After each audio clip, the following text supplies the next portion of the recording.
Soy Alex Nava y estoy convencido que todos somos llamados a romperla en la vida.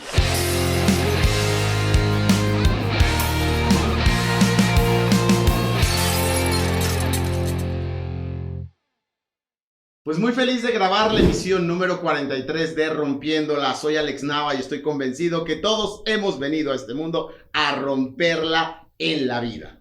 ¿Y qué pasa cuando no la rompemos en la vida? Nos la rompemos. Es decir, nos caemos. Hoy vamos a hablar acerca de las caídas y acerca de los errores. No podemos negar que el éxito va ligado a errores, a caídas, a momentos complicados, y la clave no es cuántos tenemos o si no tenemos o cómo los evadimos, sino qué hacemos con ellos. Y podemos tener la conducta de esconder los errores y barrer la basura abajo de la alfombra, o la actitud de echar culpas, o la actitud de reconocer y no hacer nada, o la actitud fatalista de tirarnos al piso, lamentarnos, autoflagelarnos y de repente sentir una frustración muy grande. ¿Cómo trabajas los errores en tu vida y sobre todo en tu vida laboral? De eso vamos a hablar el día de hoy con Melanie Meyer. Melanie, bienvenida a Rompiéndola. Un gusto tenerte aquí con nosotros. Muchas gracias, Alex. Feliz de estar acá. Y bueno, este tema que es tan importante, ¿no? Y que nos lleva también esa controversia en nuestro contexto laboral de cómo se percibe el error, cómo se percibe el fracaso y cómo nos sentimos nosotros ante eso, ¿no? Qué difícil es admitir un error a veces. Nos cuesta muchísimo trabajo reconocer yo soy el responsable, ¿no? Luego de repente todo el mundo sabe que uno es el responsable, menos uno, y uno piensa que está engañando a la gente. Eres coach profesional, tienes un blog llamado Disfrute Laboral. Bueno, tiene un nombre un poco más extenso, pero te encontramos como Disfrute Laboral y te encanta promover esta sensación de bienestar, de felicidad en los lugares del trabajo. Y antes de hablar del fracaso, ¿por qué te gusta esta bandera del happiness at work y por qué has tenido esta iniciativa de generar de disfrute laboral? Y un poco creo que es por el afán de derribar la creencia de que el trabajo tiene que ser sinónimo de estrés o que sí o sí tenemos que estar en un trabajo que quizás no nos satisface, pero nos provee estabilidad económica, entonces lo tengo que aguantar de cierta forma, ¿no? Y mi mirada es, ¿por qué no encontrar un trabajo que se alinee a tu propósito de vida, a tu vocación y poder disfrutarlo al máximo? Y no tomarlo como un trabajo como tal, ¿no? Sino como un verdadero disfrute de uno. Y fíjate, me dices que no se viva tanto el estrés, aunque trabajas en una compañía que parecería que el estrés es parte de la cotidianidad, ¿no? Exacto. Por ahí eso, ¿no? No solo tengo la mirada de coach laboral independiente, sino también que vivo en el contexto de una organización donde se vive el estrés, se vive el descontento. Entonces como que me da esa otra mirada de cómo cubrir esa necesidad del bienestar, ¿no? Tanto desde afuera como proveer un servicio para que el empleado esté mejor y desde adentro como colaboradora para que realmente funcione, ¿no? Sí, porque déjenme decirles que Melanie trabaja en una empresa Fortune 500, en una de las mejores consultoras del mundo y con un alto nivel de exigencia, y además que me encanta su cultura y demás, pero que conozco a muchísima gente en el interior y que verdaderamente viven en un nivel de intensidad, y por eso me llamó mucho la atención el tema de la gestión del estrés. Muy bien, entrando en nuestro tema, error, fracaso, ¿es lo mismo? ¿No es lo mismo? ¿Cuál es la diferencia si es que existe? Obvio, yo creo que existe y voy a defender mi bandera porque creo que hay que cambiar el enfoque, ¿no? Que tenemos por ahí del error, de lo negativo, de uy, me equivoqué, no lo puedo contar, no lo puedo decir, ¿qué voy a hacer con esto? Y diferenciarlo un poco desde el fracaso, ¿no? ¿Qué es el fracaso? Yo planteo mucho esto del error, bien, es no llegar a una meta que yo me propuse, ¿no? Quizás no la alcancé en el tiempo establecido o con la metodología que yo había pensado, pero el error me permite ver esa búsqueda de mejora, ¿no? Esa oportunidad de aprendizaje. ¿Qué puedo hacer yo con ese error? Con eso que salió mal. Tengo la oportunidad de mejorarlo. En cambio, el fracaso, si lo vemos en esta dualidad, no cumplí una meta, pero como persona no hice nada en función de ese error. No busqué otra alternativa, no busqué la mejora continua, no reflexioné acerca de ese error y busqué otras alternativas para mejorarlo, ¿no? Entonces, el fracaso yo lo denomino así, como esa actitud del no hacer nada respecto a ese error. En cambio, el error te abre esa posibilidad de reflexionar, de evaluar qué es lo que estuvo mal, focalizarte en la solución, no en el problema, y generar esta oportunidad de aprendizaje. Fíjate qué maravilla de enfoque, o sea, porque es la misma situación, solo que abordada de forma distinta. Tenemos el fracaso, es aquella equivocación, aquella ausencia de generación del resultado esperado, en donde me inmovilizo, me victimizo, me autoflagelo, lo que estaba diciendo hace rato, y no hago nada. Quizá abandono el proyecto, quizá simplemente digo no es para mí, es imposible y demás. Y el error es esta capacidad que tenemos todos, pues, de reconocer en dónde fallamos, de poder hacer una conciencia y generar un aprendizaje e intentarlo de nuevo y darle la vuelta. Y me encanta porque ante la misma situación podemos tomarlo como error o podemos tomarlo como fracaso. Hay mucha gente fatalista que sí lo toma como fracaso. Qué bien nos traería decir, no es un fracaso, exacto, es un error.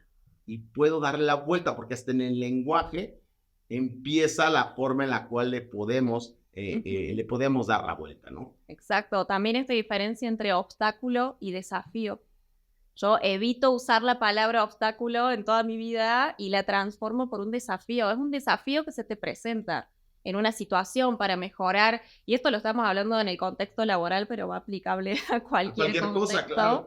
Y no solo te da como más profesionalismo, sino te da resiliencia, ¿no? Esto de aceptar el error, aceptar que pasó y ver de qué manera, qué otra alternativa tengo para convertirlo en oportunidad de aprendizaje, ¿no? Claro, el obstáculo me frena, el desafío me invita a crecer, ¿no? Y cómo estos matices de lenguaje cambian completamente nuestra perspectiva. Los errores en el trabajo suceden todo el tiempo. No llegamos a las metas de ventas, no generamos el resultado o la solución en el deadline esperado, no se generó el negocio con el cliente que se estaba buscando, los índices de calidad están por debajo, el customer experience bajó de lo que estábamos buscando. De repente nos damos cuenta que fallamos en la elección de un talento, que nos equivocamos en una estrategia de liderazgo. ¿Qué hacer con ello? O sea, agarro, me doy cuenta, la regué, fallé, bueno, no sé si hay que usar la palabra fallar, pero fallé, me caí, me equivoqué. ¿Qué se hace con eso? Bueno, ahí tenemos como dos miradas, ¿no? Como la mirada de uno como persona, como profesional, y también como desde la cultura organizacional acompañar para que se tomen en cuenta estos errores y generar una mejora continua a través de ellos, ¿no? Entonces, si hablamos más del enfoque de lo personal, de qué puedo hacer yo, primero es aceptar el error, ¿no? Abrazarlo, venga, somos amigos. Exacto. No nos enemistemos con el error. Lo abrazo, bendito error, que me puede generar un crecimiento. Aceptarlo, dejar fluir todas las emociones que se nos vengan, bronca, enojo. Dejarlas fluir, ¿cómo? Gritándole al cielo, teniendo un desahogo emocional con un amigo, ¿cómo dejo fluir las emociones? O simplemente me encierro en el baño y... No, primero hacerlas conscientes, ¿no? Ok. Eso creo que es un gran paso. Un gran paso. También en esta parte como aprender a pararnos desde el no sé, ¿no? Porque mucha gente quizás está acostumbrada al saber todo. Yo lo sé todo, yo sé cómo funciona esto, este proceso lo hago hace 10 años así y yo sé cómo funciona y hubo un error. Entonces, si no aprendemos a pararnos desde el no sé, de tener un consejo de un mentor, un coach, un compañero, alguien con más experiencia que nos pueda dar su feedback de ese error, no vamos a poder avanzar si no nos paramos desde ese no sé y abrir como esa puerta a una oportunidad de aprendizaje diferente, que quizás no es lo que estamos acostumbrados a hacer hace 10, 15 años en nuestro puesto de trabajo. Ok, si yo quisiera hacer un pequeño ABC de lo que acabas de decir, sería número 1, aceptar el error. Número 2, dejar fluir las emociones con todos sus matices y demás. Ahí abro un paréntesis. ¿Tú consideras que es válido decirnos cosas a nosotros mismos como eres un bruto, no atacarnos? No, exacto. Por eso también, o sea, el dejar fluir, no hacer las propias quizás, ¿no? Ok.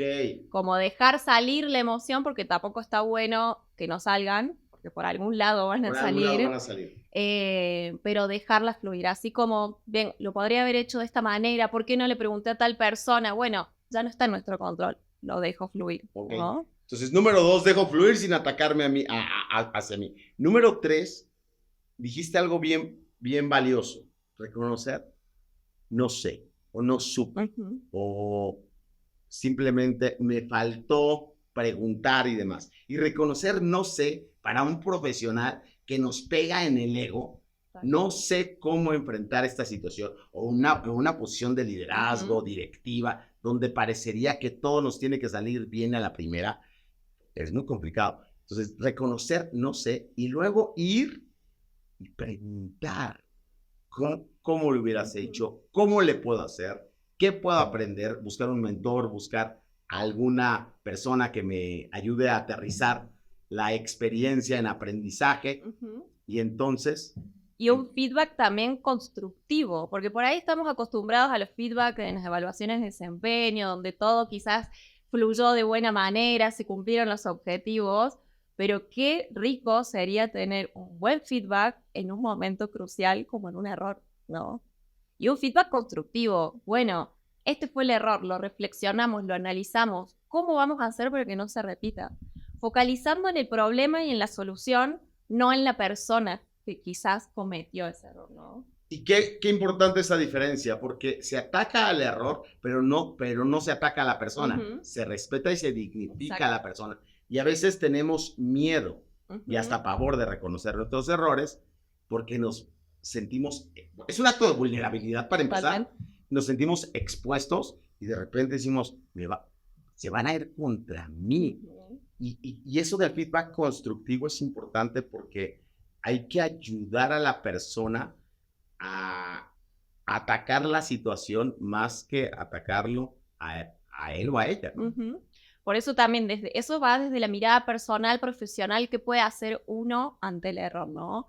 Pero desde la mirada de organización, cultura, ¿cómo puedo yo acompañar a ese colaborador que obviamente se va a sentir frustrado, desmotivado, su productividad va a bajar ante esta situación? ¿Cómo lo acompaño?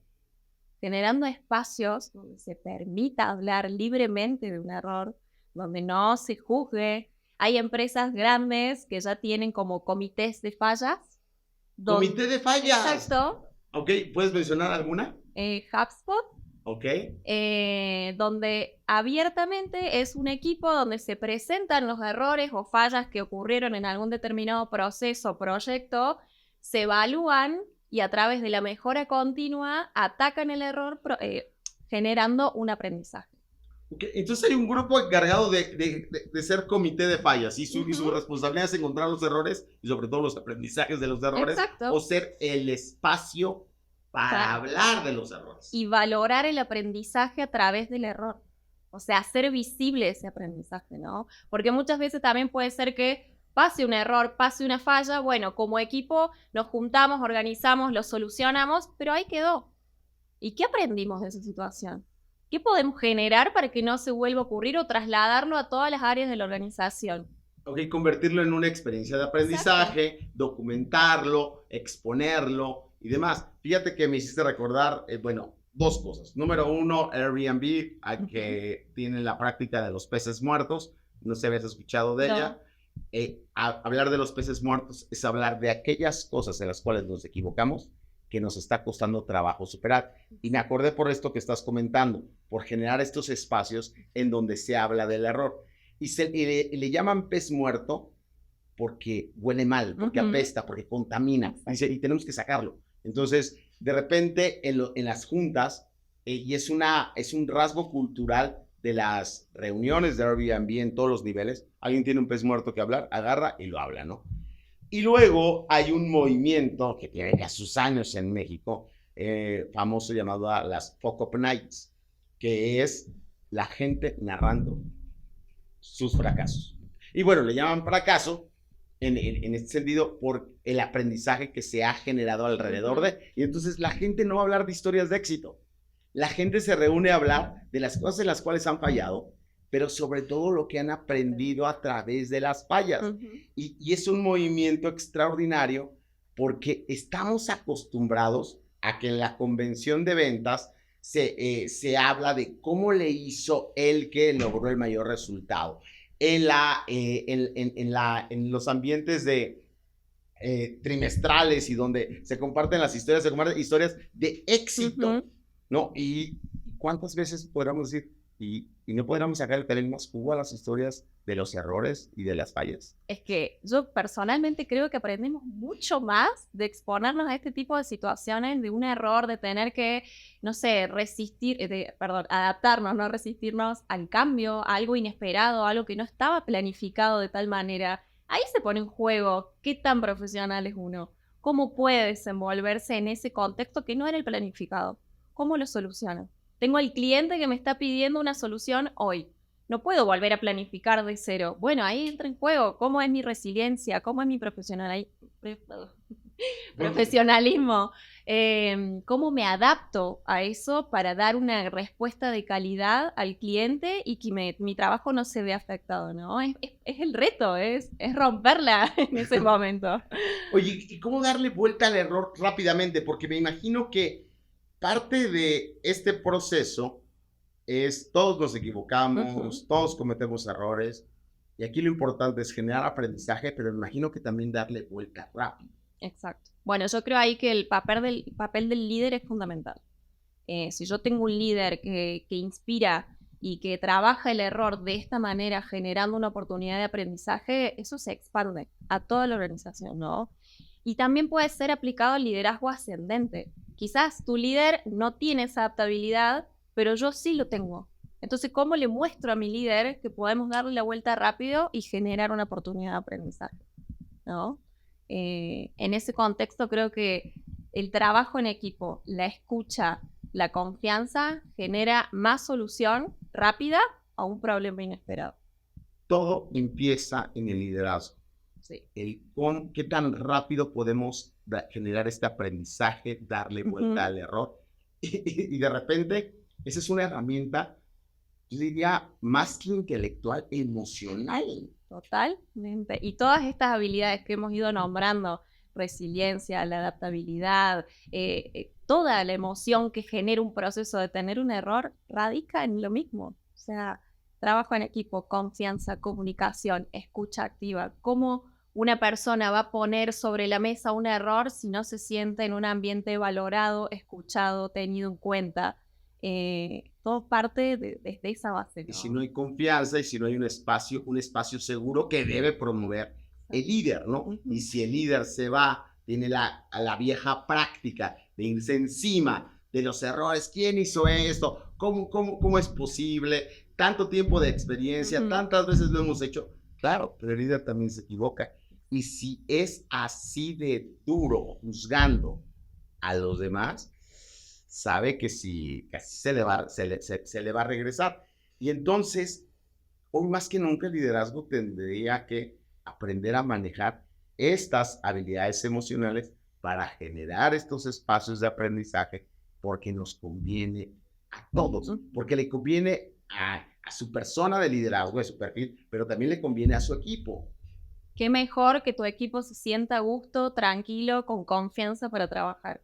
O sea, eso va a llevar la productividad al máximo, vas a estar motivado, no vas a tener necesidad de buscar otro trabajo porque vas a saber que ese es tu lugar, que se te da tu espacio para crecer y desarrollarte profesionalmente, ¿no? Pero si ese líder no aprende a pararse desde el no sé, es difícil que hacia abajo pueda irradiarse todo eso, ¿no? Porque si cada uno se para desde el yo sé, ¿cómo vamos a trabajar en equipo? ¿Cómo vamos a llegar a una conclusión grupal? ¿Cómo vamos a generar este bienestar o el sentirse cómodos y confiados de exponer cada uno su idea, ¿no? y ni hablar de exponer un error. Claro, porque ni siquiera al exponer ideas, ni siquiera estamos hablando de errores, estamos hablando de posibilidades, Exacto. de opciones. Pero si el ego que existe en las personas impide que se expongan ideas locas, porque a través de esas ideas locas y atrevidas surgen de repente ideas con un toque distintivo, creativo, innovador y la disrupción. Pero de repente las juzgamos muy rápido, las amedrentamos, las minimizamos, y pues bueno, si un líder empieza a moverse con ese ego, entonces lo que provoca es una dinámica emocional bastante complicada, ¿no? De ahí que entonces me surge la teoría de que uno de los mejores medidores de cómo está el ambiente laboral en un equipo, emocionalmente hablando, es la cultura para trabajar el error. Y sí. Y es algo que no se habla. O sea, es como uno muchas veces calla ese error por miedo a, y ahí se vinculan estas emociones de la frustración, la vergüenza, ¿qué van a decir de mi trabajo? La vergüenza, sí. ¿No? Sí. Y cuán valioso sería tener ese espacio, porque todos nos equivocamos, todos somos humanos, pero bueno, de ahí radica generar ese tipo de cultura en la organización, teniendo este espacio, que se pueda generar más mejora continua a través de ese error, pero poniéndolo en palabras. Si uno no lo puede poner en palabras porque se siente hostigado, con miedo, vergüenza, frustrado, ya ahí partimos de un error de base. Mi hipótesis es que a la cultura latinoamericana nos cuesta mucho trabajo reconocer nuestros errores comparado con culturas más desarrolladas. Esa es mi hipótesis, y que las culturas más desarrolladas reconocen el error y le dan la vuelta más rápido. Bueno, así radica la mejora continua, pero lo que creo que a nosotros nos cuesta no es tanto lo de un proceso, la organización, el cliente, cómo le entrego el producto del cliente, sino más personal del ego de uno, ¿no? Y a todos nos cuesta decir, no sé. No, pero si yo me gradué, soy ingeniero, tengo este máster. Sí, pero podés no saber un montón de otras cosas, ¿no?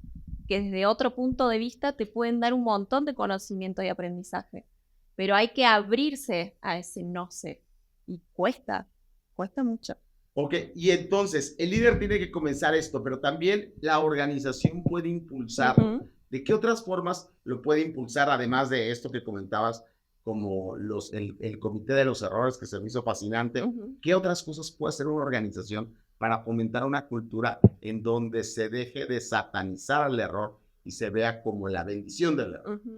Bueno, empezando por hacerlos visibles a los errores y hacer visible el aprendizaje a través del error, ¿no? Tomando algún caso de ejemplo de algún área en particular, mostrarlo al resto de la organización. Sucedió esto, de esta manera el equipo buscó la solución, en 2 días la meta estaba cumplida con otro proceso diferente, pero se cumplió la meta y aprendimos de este error, ¿no? Dar espacios de confianza, como hablábamos, de escucha, hacer sentir valorada a la persona de que está bien si habla de un error, y sobre todo yo creo que tener líderes así, ¿no? Porque es lo que va a irradiar hacia toda la organización, ese aspecto, a inspirar ese espacio de confianza, a conocer a su gente. Fíjate que la autoestima mexicana y en general la latinoamericana históricamente ha sido muy fracturada, ¿no? Y ahí vamos creciendo con nuestros vacíos emocionales y reconstruyendo un poco esta famosa autovalía y demás. Y creo que es una de las razones por las cuales nos cuesta tanto trabajo reconocer los errores, porque sentimos que va en contra de nuestra estima personal, que vamos a caer algunos escalafones, y la importancia de tener un equipo que tú lo dijiste, que nos valida y que nos valora y que seguimos siendo igual de valiosos a pesar de. Exacto, porque se piensa quizás que si admito un error dejo de ser profesional, o toda mi experiencia profesional de todos estos años se borra, se elimina, y no, creo que pasamos más de ser más humanos a más profesionales admitiendo el error o admitiendo ese no sé, ¿no? Y hasta con nosotros mismos, dejar de castigarnos tanto. Es exigente que tenemos todo el tiempo por el saber, porque yo sé, lo tengo que saber. ¿Cómo no voy a saber? Si estoy en esta compañía, tengo este cargo, ¿cómo me puedo permitir a mí el no saber? ¿No? Y creo que va desde ahí, desde nuestro exigente, desde no castigarnos tanto a nosotros mismos y abrirnos a eso. Está bien el no saber, gente. Es normal y abre hermosas oportunidades a aprender un montón de cosas que nunca te hubieses imaginado. Es la tercera vez que lo repites. Está bien decir no sé. Y hasta este momento, como que me estás generando este acto de conciencia de decir, está bien decir no sé. Me dedico a dar entrenamientos, me dedico a dar capacitación. Y ante preguntas, ante debates, me siento en la responsabilidad de saber. Y a mí en lo personal, ya está aquí, estoy moviendo todo el micrófono, y a mí en lo personal, reconozco que me cuesta mucho trabajo que me hagan una pregunta y decir, no sé. De hecho, hay hasta técnicas que a lo mejor las has escuchado de coaches, de cómo darles la vuelta a las preguntas que no sabes, y aventarse evadirlas. Ahorita te doy mi opinión, pero me gustaría escuchar las opiniones de los demás, y gracias a las opiniones de los demás te cargas hacia las opiniones de las mayorías, pero qué rico sería, y me lo dejas a mí como, ahora sigue como aprendizaje, y como enseñanza, decir, no sé, o sea, eso no lo sé, lo puedo investigar, me dejas una semilla para ir y consultarlo, pero no lo sé.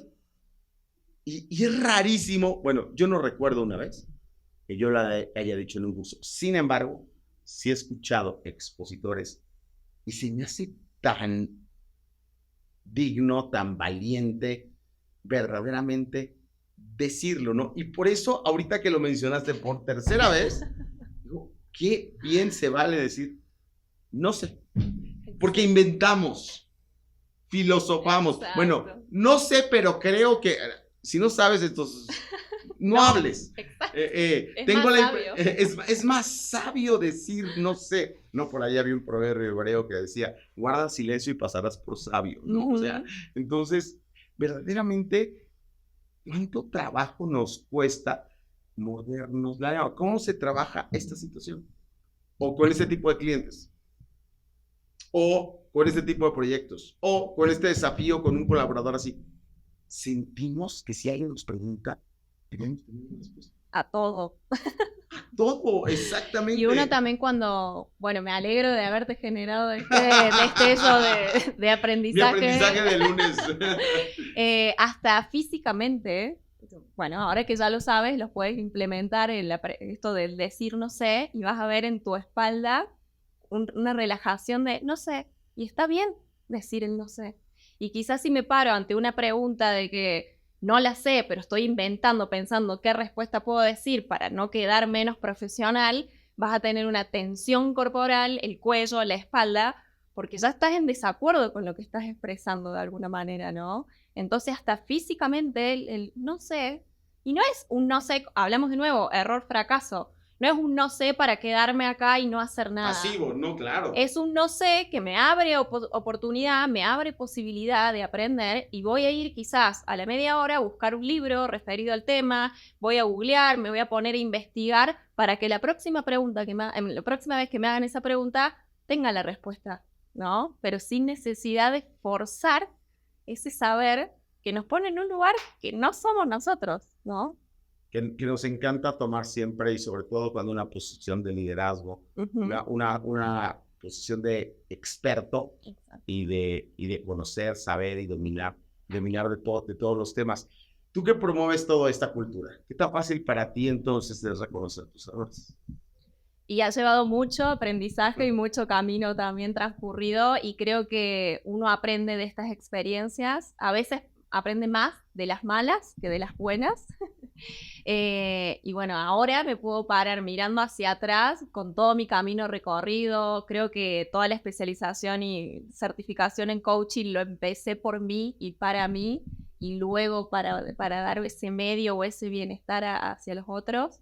Y hoy puedo decirte que muchas veces digo, no sé, y lo digo desde un lugar de, no sé, está perfecto, lo averiguo, lo investigo. Antes lo decía, quizás el primer tiempo, no sé, es como que uno se siente como, ¿cómo no voy a decir el no sé? Pero si podría haber, no sé, hecho esta otra pregunta para retrucar o nada, ¿no? Que no quede en evidencia yo el no saber. Pero con el transcurso del tiempo es lo más natural del mundo, no sé. Y lo podés aplicar tanto en, no sé, en el día a día, que alguien te pregunta algo, en tu trabajo, no sé cómo se hace esto, pero si me das un día, te presento una propuesta para poder resolverlo. ¿Qué más valioso que es eso antes que? Y es honesto. Exacto. Y es honesto, ¿no? Y también, y es de repente, se me ocurren esos momentos en los que cuando el líder explica la estrategia o cuando se nos presenta un plan de trabajo, dudas, y todo el mundo tiene la misma duda, pero nadie se atreve a decir, no entendí. Uh-huh. O sea, piensa que uno está mal, dice, no, pues voy a parecer tonto por levantar, me confundí, Uh-huh. me hice bolas, no me queda claro, y demás. Entonces, no hay dudas, perfecto. Entonces, ese es el plan estratégico, estamos haciendo esos entregables para la próxima semana. Y de repente sale uno y de repente dice, oye, qué bueno que entendiste tú, porque lo que yo entendí, Uh-huh. y es absurdo, no generamos ese ambiente para que la gente pregunte, cuestione y que diga, no entendí, ¿no? ¿Cuáles son los errores de Melanie de los cuales más has aprendido laboralmente, ¿no? Bueno, si quieres en la vida, o sea, hablando de errores, hablando de aprendizaje y hablando de toda la riqueza que tiene esta capacidad de reconocerlos, ¿cuáles son los tuyos? ¿Cuáles son aquellos que te han generado esos momentos de gran reflexión y aprendizaje? Bueno, me gusta verlo más como aprendizaje que como error, pero sí he aprendido mucho esto de no podemos cambiar el contexto, ¿no? Uno no puede cambiar a su líder, no puede cambiar a su equipo. Lo único que está en nuestras manos es cambiarnos a nosotros mismos. Si uno quiere vivir o trabajar, tener un entorno saludable, también mucho parte de uno mismo, ¿no? Entonces, quizás con los años he logrado como transformar eso, todo en función de mi bienestar, porque uno tiene que priorizarse también en eso, pero si uno quiere generar un equipo de trabajo a gusto, que estén felices, ¿por qué no? Que se sientan libres al expresarse, comunicarse con total tranquilidad, todo parte por uno. Entonces me saqué la etiqueta de él, ¿por qué mi jefe actúa de esta manera? ¿Por qué mis compañeros hacen esto? Si podríamos hacerlo diferente, y lo empecé a hacer yo, ¿no? Okay. Pero ahí, ¿cuál fue el aprendizaje está extraordinario, pero ahí, ¿cuál fue el error? El error era esperar a que los otros accionen según expectativas mías, ¿no? Por ejemplo, yo creo que podemos ser mucho más productivos o que este proceso en vez de durar 5 días puede durar 3. Y iba y yo y presentaba el proceso, pero si del otro lado está la resistencia al cambio, ese proceso se hacía hace 20 años quizás, ¿quién se frustraba? ¿Ellos? No, porque ellos seguían haciendo el mismo proceso y no tenían ningún cambio. Yo me frustraba por no poder demostrarles de cierta manera que eso iba a traer una mejora, ¿no?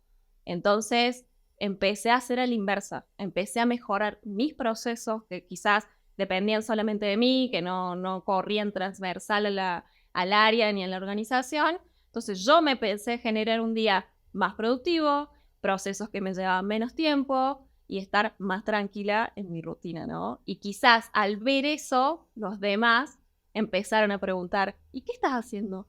¿Y por qué lo hiciste tan rápido? Y qué bueno que lo hiciste de esta manera, ¿no? Hacerlo al revés. Y empezaste a provocar un cambio de una forma distinta, enfocándote en ti, en tu círculo de influencia, y esa influencia se fue expandiendo, extendiendo y fue tocando otras mentes y a otras personas, ¿no? Por eso me llama tanto también la atención, no solo el disfrute, el bienestar laboral, sino que un líder te inspire. Y no, quizás que no sea líder, que una persona te inspire. Entonces, dejé eso, salí del lugar de espera de que los otros mejoren o que quizás, mi ambiente de trabajo no es tan bueno. Bueno, ¿y qué podés hacer para eso, para mejorar eso? No, porque mi jefa tal cosa, porque mis compañeros esto, porque la compañía lo otro. Bueno, a tu alcance, ¿qué está? ¿No? ¿Qué depende de ti para mejorar esa situación? No, pero si yo empiezo, soy un granito de arena en un montón. Bueno, empezá porque ese granito de arena se va a empezar a contagiar. Y ese fue un aprendizaje a partir de reconocer este error en una forma de pensar. Exacto. Uh-huh. ¿Qué error has cometido laboralmente? No solo en manera de pensar, sí, sino en acción, en ejecución, que tú dices, esto me dejó un gran aprendizaje. Yo me acuerdo, un error así puntual en algún proceso. Sí, he tenido error en algún proceso, ahora que me acuerdo. Un reporte que se manda a la compañía, a los líderes más altos de la compañía, y sí, reporte numérico, pero que desencadena en una decisión sobre una persona, y me he equivocado. Y yo soy de las personas que no escondo el error. O sea, hablando de esto desde el no sé, levanto la mano y digo, tuve un error, ¿no? Que eso también hay que valorarlo en la gente que lo hace. Y automáticamente, teléfono, me equivoqué, este es el error, esta es la versión que tiene el error, esta es la versión que... O sea, yo trato de, cuando tengo un error, ya ir con la solución. No voy a levantar la mano y voy a decir, tuve un error y quedó así. No, tuve el error, lo detecté, hice la versión correcta y acá está, ¿no? Que esa es una extraordinaria manera de lidiar con nuestros errores. Nos damos cuenta que nos equivocamos, entonces inmediatamente corregimos. No ocultamos la equivocación, sino la mostramos. Decimos, hubo esta falla, sin embargo se ha tomado acción, voy retrasado. Ya, pero entonces hacemos visible y transparente y hasta por ahí a lo mejor ganamos credibilidad, confianza y un poquito de apoyo. Eso también fue posible, ¿por qué? Porque tenía un equipo que me apoyó ante ese error, no me juzgó, no me señaló, no el cómo te vas a confundir en esto, sino que al contrario, no te preocupes, lo resolvemos, mandas un correo con fe de ratas y se comunica el nuevo reporte. Entonces, eso lo destaco, porque la contención inicial estuvo, que quizás fue la clave para cómo yo me desenvolví para mandar el reporte correcto y que quede todo solucionado en 1 hora de diferencia, ¿no? Y recibiste el apoyo referente al error, entendiendo todos al final de cuentas tenemos estos momentos. Fíjate que me hiciste recordar una vivencia básica en nuestra ciudad tan tumultuosa. La forma de manejar. Todos nos equivocamos muchas veces manejando, yo diría diariamente. Cometemos un error. O muchos errores, en una ciudad donde verdaderamente, aunque existe un reglamento de tránsito, sabemos desgraciada y dolorosamente que en la Ciudad de México no se respeta el reglamento de tránsito y nos pasamos preventivas. Y digo nos porque me incluyo, no todo el tiempo, pero claro que lo he hecho. Invadimos ciclovías, invadimos líneas peatonales, nos damos vueltas prohibidas, nos metemos cuando no nos tocas, cerramos el paso, nos acercamos. Todos nos equivocamos, pero somos durísimos con el error del otro. Cuando manejamos, gritamos, tocamos el claxon, ofendemos, no te fijas, bajamos el vidrio, intercambio de palabras y bueno, a veces llega hasta situaciones más vergonzosas, ¿no? Y lamentables. Acusamos el error, lo señalamos, pero al ratito nosotros lo cometemos. No vemos a alguien y nos cerramos. No nos dimos cuenta que venía una carreola y no alcanzábamos a frenar. O sea, de repente somos tan duros con los demás, pero no así con nosotros mismos. Y una cultura que señala tanto el error, que una cultura violenta, incómoda, y por esa razón manejar en nuestra ciudad resulta ser tan... Sí. Es algo que no me acostumbro todavía. Tan caótico. Sí. Mi hija tiene 18 años, estamos, maneja ya desde hace rato, pero la acompaño sobre todo en temas de que vaya agarrando autoconfianza, porque finalmente en nuestra jungla de asfalto es un lío. Y yo soy el que voy en realidad, tanto dándole la confianza, voy conteniendo los comentarios de alrededor. O sea, y ese es mi rol realmente, o sea, contener como... No, por ahí ponemos como ejemplo siempre al otro de lo que no hay que hacer. No, por ejemplo, mira, ese pasó en rojo. No, o sea, poniendo el foco en el otro en vez de poner el foco en uno mismo, ¿no? O sea, en esa competencia también que sale y bueno, volviendo todo el ambiente profesional y dentro de una organización, esa competencia, ¿no? Desleal por ahí, de que si él pudo, ¿por qué yo no? Y siempre poniendo el ego por encima, en vez de mirarlo siempre desde uno. O sea, por eso mis preguntas siempre van a mis clientes, cuando hago un taller, o eso, ¿qué depende de ti? No, porque de ti, ¿qué depende? Y es cambiar ese enfoque, ¿no? Es, bueno, voy a enseñarte a manejar, pero te voy a enseñar desde tus posibilidades, desde tu punto de vista, y no poniendo un ejemplo quizás del otro. Es como que lo que estamos acostumbrados es siempre marcar el error ajeno. Claro, y minimizar el propio. Exacto, ¿no? En vez de decir, si te pasa esta situación que tenés que frenar de golpe, o sea, no, como aquel que frenó, Claro. ¿no? Como marcar ese cambio de postura. Fíjate que los errores y la capacidad para reconocer los errores y darle la vuelta y generar estos ambientes de alta confianza invita a una ejecución rápida. Muchas veces estamos paralizados esperando la solución perfecta porque no nos queremos equivocar. Y creo que el aprendizaje en la acción es una de las formas necesarias ahora en tiempos de altísima competitividad y donde hay que salir primero y demás, y que deberíamos fomentar esos ambientes de aprender en la acción, a equivocarnos en la acción. De hecho, IDEO es una empresa de diseño, los padres del design thinking, que tienen un mantra de equivócate rápido para encontrar las mejores soluciones lo antes posible. Bueno, es que ¿en qué perdemos más tiempo a veces? En juzgar el error, en ver quién cometió el error. En encontrar al culpable. Encontrar al culpable y el por qué, en vez de accionar rápido en la solución, en el aprendizaje de esa solución y en la mejora continua. Y ya nos ahorramos 2 días de buscar el culpable, por qué lo hizo, pero si no prestó atención, si ya lo sabía. No importa eso en ese momento. Lo que importa es lograr la meta, es lograr el objetivo. Entonces, eso será quizás una evaluación posterior con la persona y luego de esta reflexión de lo que nos llevó al error y convertirlo en aprendizaje. Pero en ese momento hay que accionar. Por eso te decía que ahí se pone en prueba qué tan profesional sos para adaptarte al cambio, para hacerlo de manera ágil y productiva al mismo tiempo y alcanzar la meta.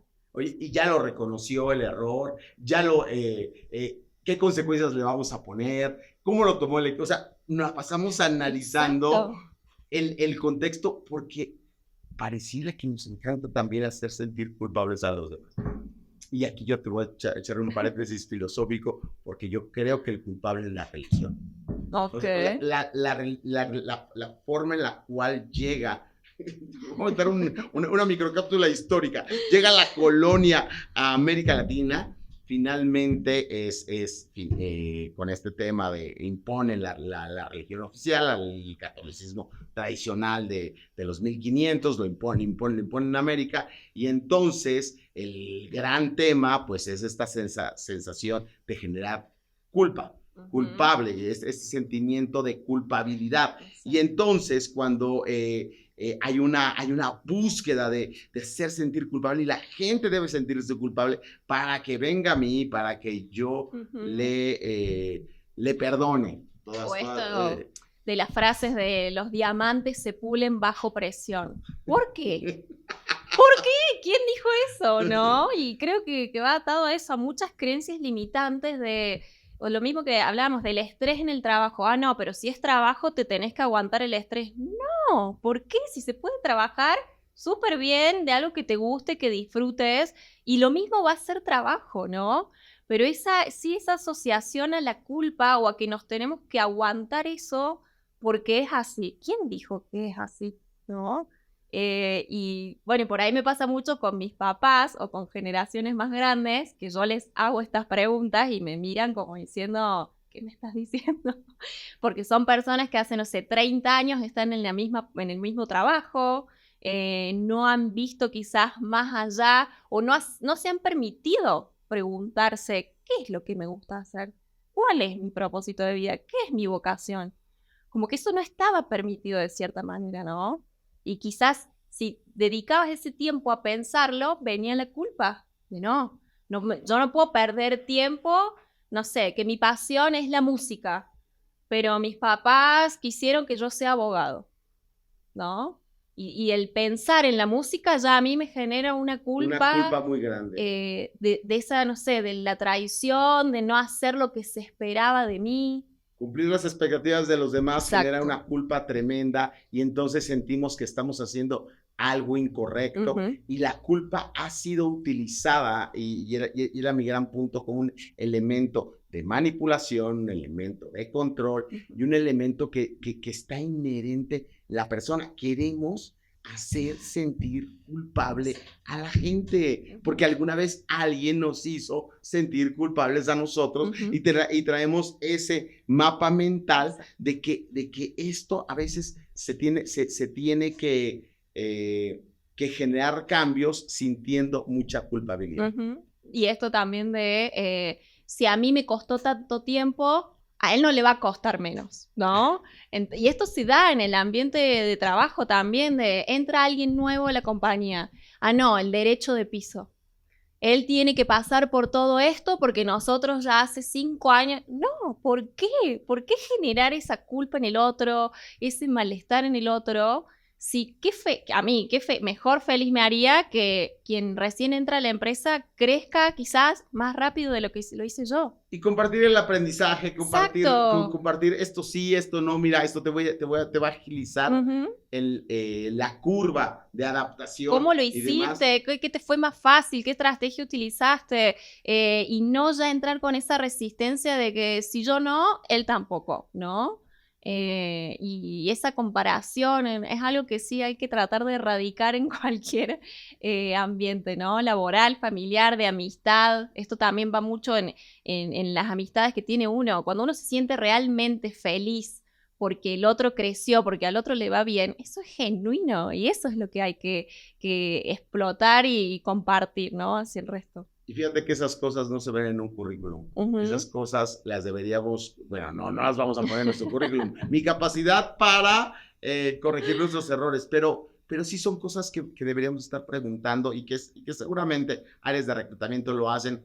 Es decir, ¿cuáles han sido los errores que te han marcado mayor aprendizaje en tu vida? Exacto. Y de repente es una pregunta que no te la esperas. que no te la esperas. O sea, siempre está, ¿de qué es de lo que más orgulloso te sientes? ¿A dónde te ves de acá en 5 años? ¿Cuáles son tus fortalezas? Y la famosa, ¿cuáles son tus debilidades? Y nunca nadie dice cuáles son las debilidades porque las maneja como fortalezas. Bueno, es una debilidad, pero a veces me ha funcionado muy bien porque soy muy perfeccionista. Claro.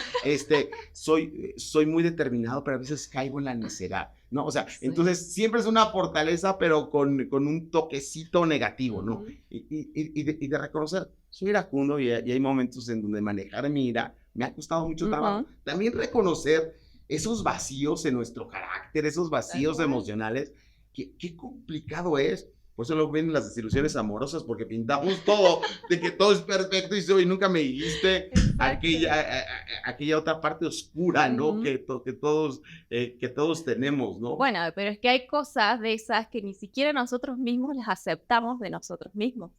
Entonces, negamos. Las negamos tanto, las disfrazamos en respuestas que no son lo que nos están preguntando. Entonces volvemos a lo mismo, aceptarse uno, pararse desde el no sé.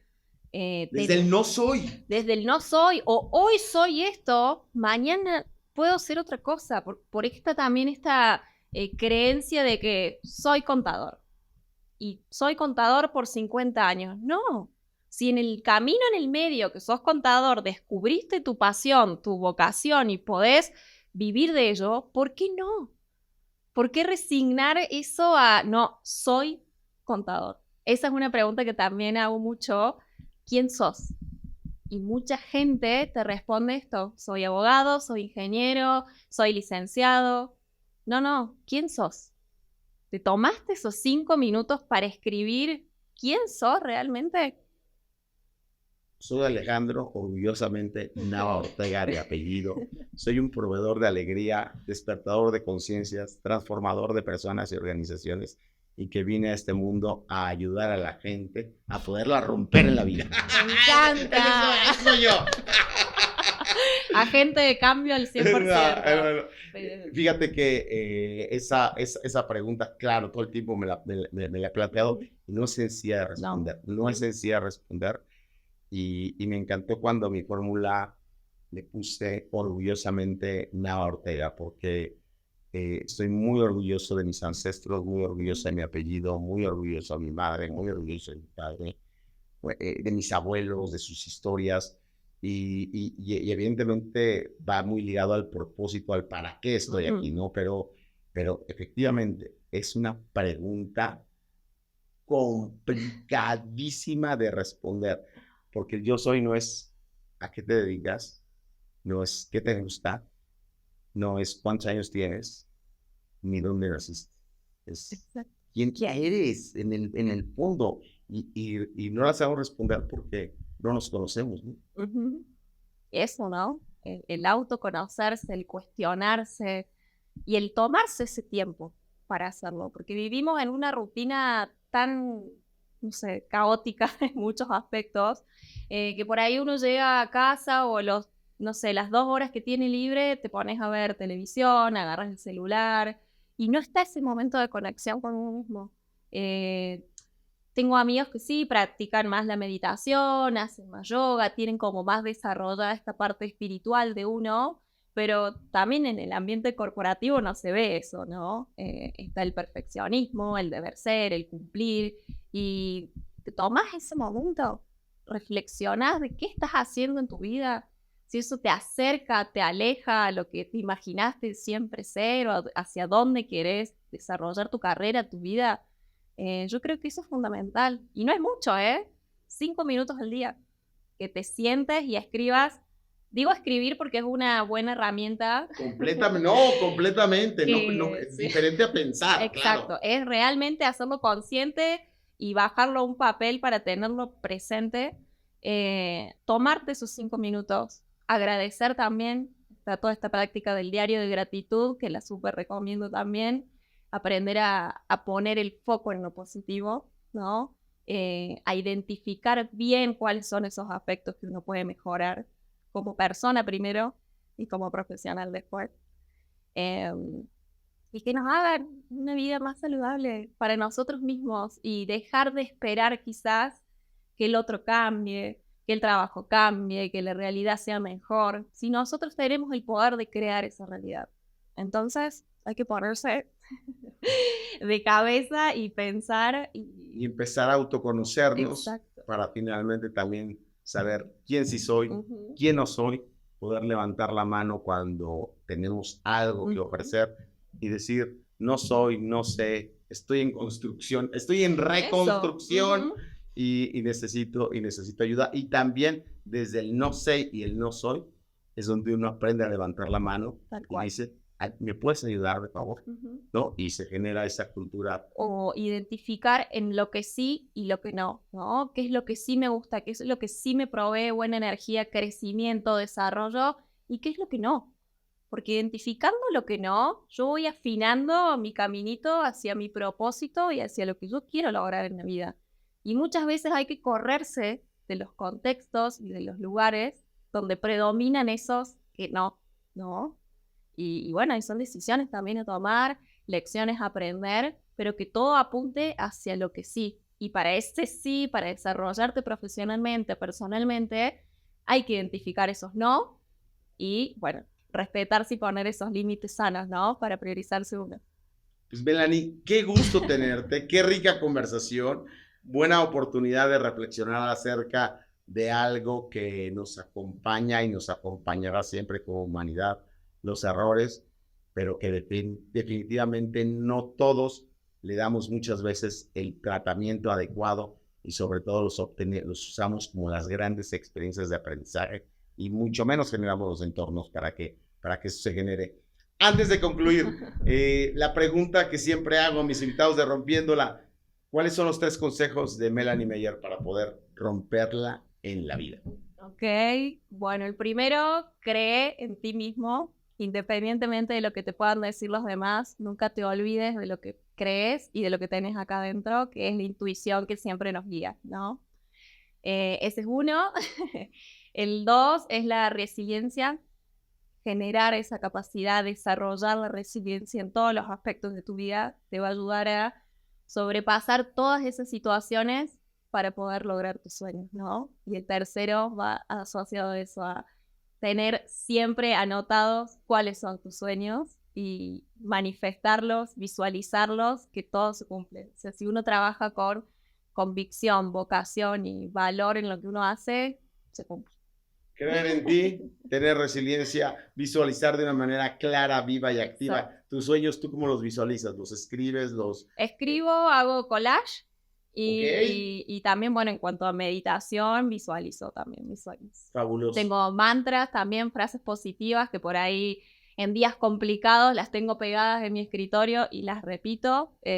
Así que bueno, esas son las estrategias que uso también para afrontar los días que no son tan buenos, ¿no? Porque obvio que todos quieren tener una vida feliz y de disfrutar, pero la realidad es que no es así muchas veces. Entonces yo lo que hago es tratar de transmitir estas herramientas que les pueden servir a otros para transitar esos momentos y poder lograr una realidad que sí reine el disfrute y el bienestar, ¿no?